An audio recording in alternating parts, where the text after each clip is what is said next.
పట్టాభిషేక సన్నాహాలు.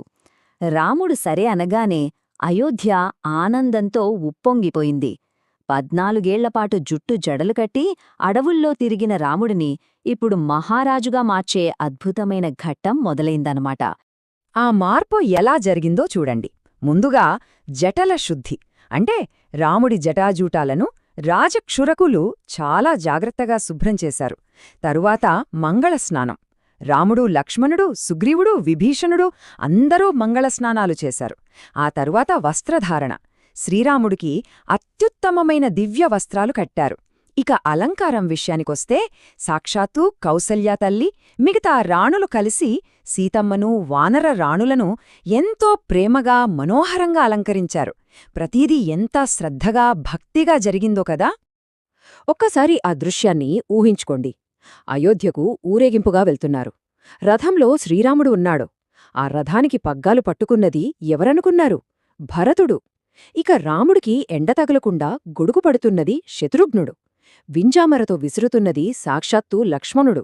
ఆహా, సోదర ప్రేమ అంటే ఇదే కదా. రాజుకి తమ్ముళ్ళు ఎలా సేవ చేస్తున్నారో చూడండి. వాళ్ల మధ్య బంధం ఎంత గొప్పదో చెప్పడానికి ఇంతకంటే ఉదాహరణ అవసరమా? ఇక అభిషేకానికి వాడిన నీళ్లు కూడా మామూలువి కావు. అవి పవిత్ర జలాలు. ఎక్కడినుంచి తెచ్చారో తెలుసా? తూర్పు సముద్రం నుంచి సుషేణుడు, దక్షిణ సముద్రం నుంచి ఋషభుడు, పశ్చిమ సముద్రం నుంచి గవయ్యుడు, ఉత్తర సముద్రం నుంచి నలుడు. ఇలా 4 దిక్కుల నుంచి సముద్ర జలాలను తీసుకొచ్చారు. అంతేకాదండోయ్, 500 పవిత్ర నదుల నీళ్లను కూడా సేకరించారు.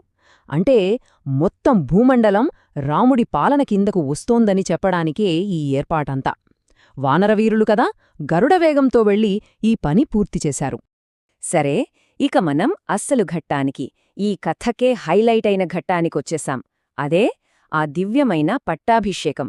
ఋషులు, దేవతలు, అయోధ్య ప్రజలు అందరూ కళ్లప్పగించి చూస్తున్న ఆ మహోన్నతమైన క్షణం. ఆ క్షణం రానే వచ్చింది. రత్నాలు పొదిగిన సింహాసనం మీద శ్రీరామ సీతలు కూర్చుని ఉన్నారు. వశిష్ఠుడు, వామదేవుడు, జాబాలి, కాశ్యపుడు ఇలాంటి మహామహులైన ఋషులందరూ కలిసి ఆ సుగంధభరితమైన పవిత్ర జలాలతో వారికి అభిషేకం చేస్తున్నారు.